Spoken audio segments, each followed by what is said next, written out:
तो मुकेश नायक, आप लोग इसलिए अफसर का सपोर्ट कर रहे हैं और सरकार का विरोध कर रहे हैं, एक या तो कि वो नेहरू गांधी परिवार के पक्ष में लिख रहा था तो आपका फर्ज बन जाता है उसको बचाना, या कि जो शब्द आप ज्यादा इस्तेमाल करते हैं हिंदू तालिबान, वही शब्द उन्होंने इस्तेमाल कर लिया तो आपको लगा हमारे मन की बात कह रहा है इसलिए हम इसके साथ खड़ा होना चाहिए। रोहित जी, बिल्कुल हम कभी हिंदू तालिबान शब्द का उपयोग नहीं करते हैं। हम लोग तालिबान कल्चर के खिलाफ हैं।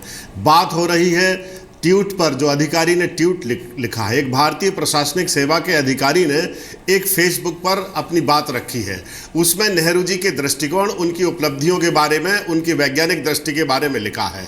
मैं all India civil services conduct rule 1967-68 के 2 नियम कोट करना चाहता हूँ। नियम 7 में ये कहा है कि कोई भी अधिकारी गवर्नमेंट की आलोचना नहीं कर सकता पद पर रहते हुए। दूसरी बात उसमें ये कही है नियम 5 में कि राजनीति में भाग नहीं ले सकता। इस पूरे के पूरे फेसबुक पर जो उन्होंने लिखा है, कहीं भी भारतीय प्रशासनिक सेवा के किसी भी नियम का वायलेशन नहीं है।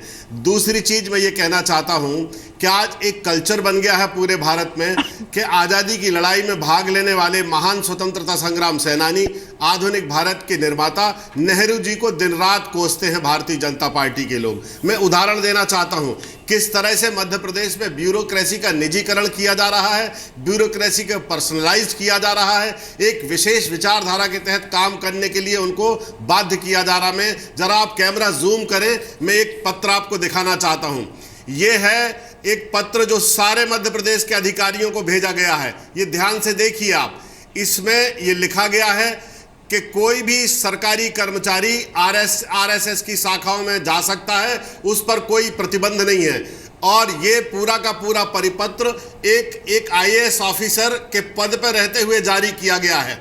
ये कंडक्ट का वायलेशन है। मुझे एक चीज आप बताइए कि कोई भी भारतीय प्रशासनिक सेवा का अधिकारी जो सरकार के जिम्मेदार पद पर है, वो मध्य प्रदेश के पूरे कर्मचारियों को ये परिपत्र कैसे जारी कर सकता है कि संघ की शाखाओं पर कोई प्रतिबंध नहीं है, आप जा सकते हैं। दूसरी बात मैं ये कहना चाहता हूँ, कुंभ में एक वैचारिक कुंभ का अलग से आयोजन किया गया। विशेष विचारधारा के लोगों को, केवल भारतीय जनता पार्टी के लोगों को उसमें बुलाया गया, किसी राजनीतिक दल के नेता और विचारक को उसमें नहीं बुलाया गया। पूरे आईएएस अधिकारियों की उसमें ड्यूटी लगी। मैं माननीय सारंगी जी मेरे साथ डिबेट में हैं, मैं उनसे कहना चाहता हूं उन पूरे आईएएस अधिकारियों की वो सूची बताएं कि किस किस आईएएस अधिकारी को उस राजनीतिक कार्यक्रम में सम्मिलित होने के लिए कहा गया। अमित शाह जी अभी कुंभ में गए, आईएएस अधिकारियों की ड्यूटी लगी उनको रिसीव करने के लिए, उनकी गाड़ी का गेट खोलने के लिए, नहाते वक्त हाथ में तौलिया लेने के लिए, साबुन लेने के लिए। ये बिल्कुल भी जो भारत में राजनीतिक क्षेत्र में विचार बहने की प्रक्रिया है, उसका दिवालियापन है। भारत के संविधान में स्पष्ट रूप से लिखा है कि कोई भी व्यक्ति भारत का, चाहे वो प्रशासनिक अधिकारी हो या नागरिक हो, वो सामाजिक, सांस्कृतिक और वैज्ञानिक विचार और अपना दृष्टिकोण रखने के लिए बिल्कुल स्वतंत्र है। ये उसका मौलिक अधिकार है। जो फेसबुक पर लिखा है, तो आप सहमत हैं नेहरू जी की उपलब्धियों के बारे में लिखा है? उन्होंने जो लिखा है कि देश हिंदू तालिबान हो तो बता दें सर। उन्होंने जो लिखा है देश हिंदू तालिबान होने की तरफ बढ़ रहा है, आप उससे सहमत हैं? आप मानते हैं ऐसा कि उन्होंने सही लिखा है? देखिए, भारत एक समृद्ध विविधता का देश है। समुदायों में सामंजस्य होना चाहिए। पूरे देश में अभी आपने अपने समाचार में बताया कि नोएडा में फिर से एक शिविर लगा है जिसमें एक विशेष विचारधारा के लोग शस्त्र का प्रशिक्षण दे रहे हैं। तो क्या इस शस्त्र का प्रशिक्षण पाकिस्तान के खिलाफ दिया जा रहा है, चाइना के खिलाफ दिया जा रहा है? सर, किसके खिलाफ दिया जा रहा है? इसका उपयोग भारत में घृणा फैलाने के लिए, मेरा सवाल कुछ और है, लगाव के लिए आप घुमा रहे हैं उसको कहीं और। इस विषय पर जब बहस होगी कि कौन किसको कैसे ट्रेनिंग दे रहा है और किस बात के लिए दे रहा है, आप फिर से आ सकते हैं। पहले भी हुई है, आगे भी हो जाएगी।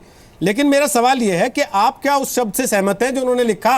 आपको लगता है देश हिंदू तालिबान होने की तरफ बढ़ रहा है, जो कि नेहरू जी ने रोक रखा था?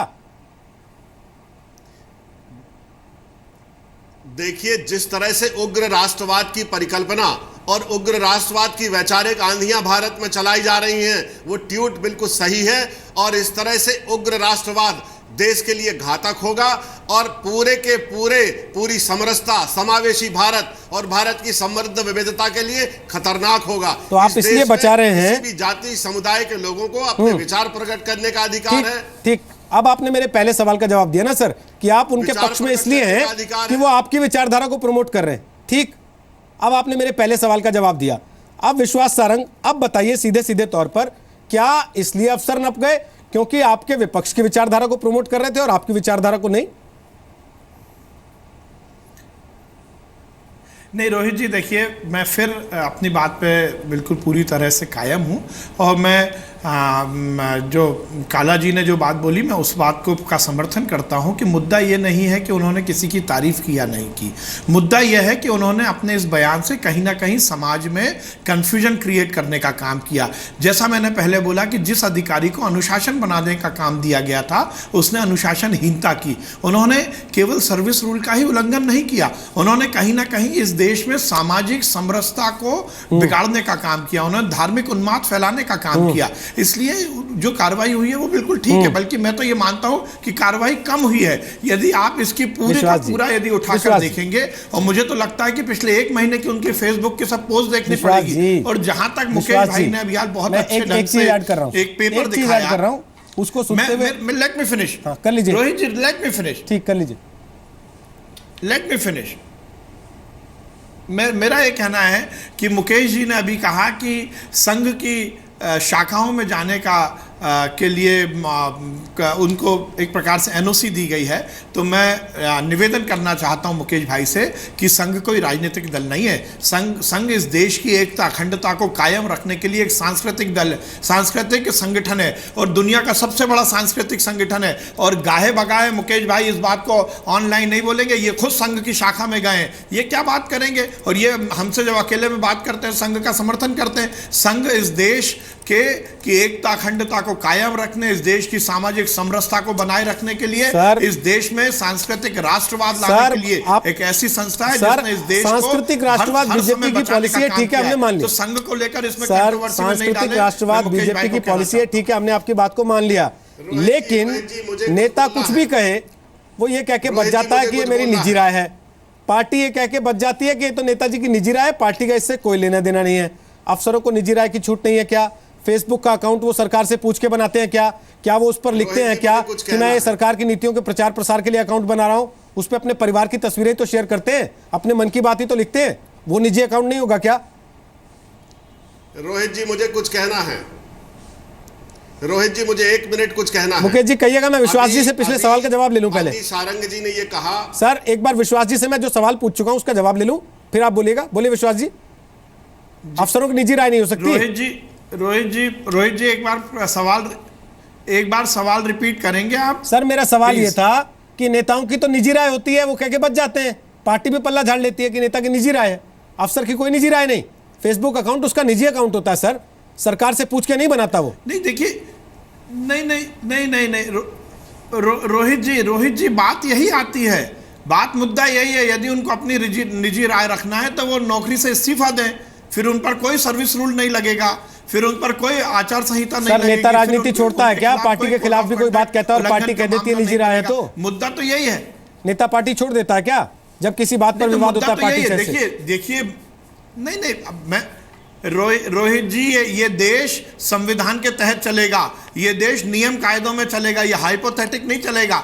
ये केवल हम इमोशनल बात कर लेंगे उससे नहीं चलेगा। सर इमोशनल बात नहीं मैं कर रहा हूं, मैं आपको तथ्य रख रहा हूं। बाबूलाल गौर आपकी सरकार में मंत्री हैं सर, मध्य प्रदेश की।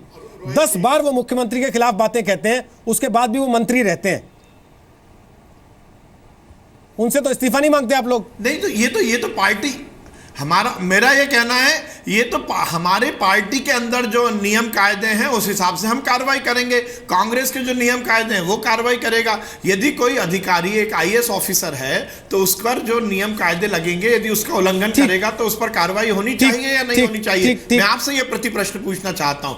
यही तो मैं कह रहा हूं, यदि उनको अपने विचार इस तरह से रखना है तो वो नौकरी छोड़े, चुनाव लड़े, कांग्रेस के कार्यालय में जाए, कांग्रेस के प्रवक्ता बने, सोनिया गांधी और नेहरू जी के प्रवक्ता बने। मुद्दा तो यही आ रहा है। है। ठीक। यदि आप एक जिले के कलेक्टर हैं तो आप रोहित कांग्रेस जी, के मुझे प्रवक्ता एक के लाइन रूप में बोलना बात है। मत करिए। यदि कांग्रेस के प्रवक्ता के रूप में या भारतीय जनता पार्टी के प्रवक्ता के रूप में कोई अधिकारी बात बोलता है तो उसके खिलाफ कार्रवाई होनी चाहिए। ठीक, मुकेश जी आप बोले, फिर मैं अद्वैता काला के पास जाऊंगा। बोलिए मुकेश जी। अभी सारंग जी ने कहा कि मैं आरएसएस की शाखा में गया हूं। ये मेरे सामने ही असत्य कथन कर रहे हैं, झूठ बोल रहे हैं। अगर ये साबित कर दे कि कभी 1 घंटे के लिए भी मैं आरएसएस की शाखा में गया हूं तो सार्वजनिक जीवन से संन्यास ले लूंगा।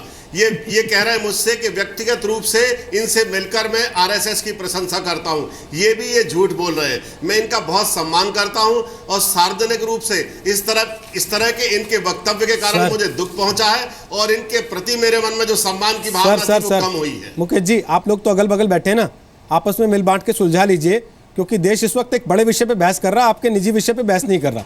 आप दोनों मिल बांट के सुलझा लीजिए। अद्वैता काला मैं एक चीज पूछ रहा हूँ आपसे, जब देशभक्ति की बात करते हैं। ठीक सर, अद्वैता काला मैं एक चीज आपसे पूछ रहा हूँ। आपने ये कहा कि अफसर को नियम कायदों में होना चाहिए, जी, जी। लेकिन जब सरकार का मंत्री अपने मुख्यमंत्री की आलोचना करता है उस पर कोई नियम कायदे नहीं होते क्या? अगर उसके लिए लोकतंत्र है, उसके लिए अभिव्यक्ति की आजादी है, तो सरकार की नीतियों के तहत काम करने वाले अफसर के लिए भी होनी चाहिए। ये कह रहे हैं कि इस्तीफा दे फिर बात करें मन की। नहीं, वो तो आई थिंक थोड़ा ज़्यादा हो जाएगा। मैं फिर से दोहराऊंगी कि उन इंक्वायरी तो बनती ही है, क्योंकि मुझे लगता है कि ये जो हिंदू तालिबानी राष्ट्र, ये जो शब्द उपयोग जो हुए हैं, ये बिल्कुल इनको कोई मर्यादा से आगे निकल के हैं। क्योंकि आई थिंक जब आप पब्लिक सर्विस में हैं, जब आप हर धर्म के लोगों के साथ इंटरेक्ट करते हैं, तो थोड़ी जांच होनी चाहिए क्या इनका बायस वो इम्पैक्ट करता है उनके काम को। हो सके कि ये बस इनकी एक बहुत लोग भावुक होके लिख लेते हैं ट्विटर पे या फेसबुक पे, और वो मोमेंट्री होता है, ज़्यादा लंबे दौर की सोच नहीं है। तो ये आई थिंक इन्वेस्टिगेट होना बिल्कुल चाहिए from the perspective of the public, कि इनकी तरफ कोई हानि ना पहुंचे। अपनी विचारधारा रह सकती है। और कमिंग टू पॉलिटिकल पार्टीज, अगर राजनीति में, अगर पॉलिटिकल पार्टी में ऐसी इनर डिसेंट जो हम कहते हैं, अगर वो ना हो तो हम फिर कहते हैं कि कोई इनर डेमोक्रेसी नहीं है। जब होती है तो हम दूसरी पहल कर रहे हैं। आप इंटरेस्टिंग सवाल पूछ तो रहे हैं बिल्कुल, कि दूसरे स्टैंडर्ड्स हैं, और जो पब्लिक डिस्कॉर्स इस देश के पॉलिटिशियंस ने इस देश में जो पब्लिक डिस्कॉर्स शुरू किया है, बी इट सेक्सिज्म हो और महिलाओं के खिलाफ टिप्पणियां हो, ये सब पार्टी कर रही है। तो I don't use them as standard, कि इनका स्टैंडर्ड नहीं है कि वो पब्लिक डिस्कॉर्स के कोई एग्जाम्पल बने। पर बिल्कुल अगर आप इस बात की कर रहे हैं, मुझे लगता है कि तबादला थोड़ा जल्दी था। आई थिंक इंक्वायरी होनी थी और फ्रीडम ऑफ एक्सप्रेशन होना चाहिए। पर अभी आप सोचिए, अगर आर्मी में कोई ऐसा बोल दे कि मुझे ये सरकार पसंद नहीं है, हिंदू तालिबानी है, और फिर वो ही उन्हीं को कहें कि आप बॉर्डर में जाके लड़ें, मे भी अपनी ज़िंदगी भी खो दें उस लड़ाई में, और यही सरकार जिसको लोगों ने इलेक्ट किया है उन्हें भेजे, और ये टिप्पणी आर्मी से आए, तो हम कितना सुरक्षित फील करेंगे।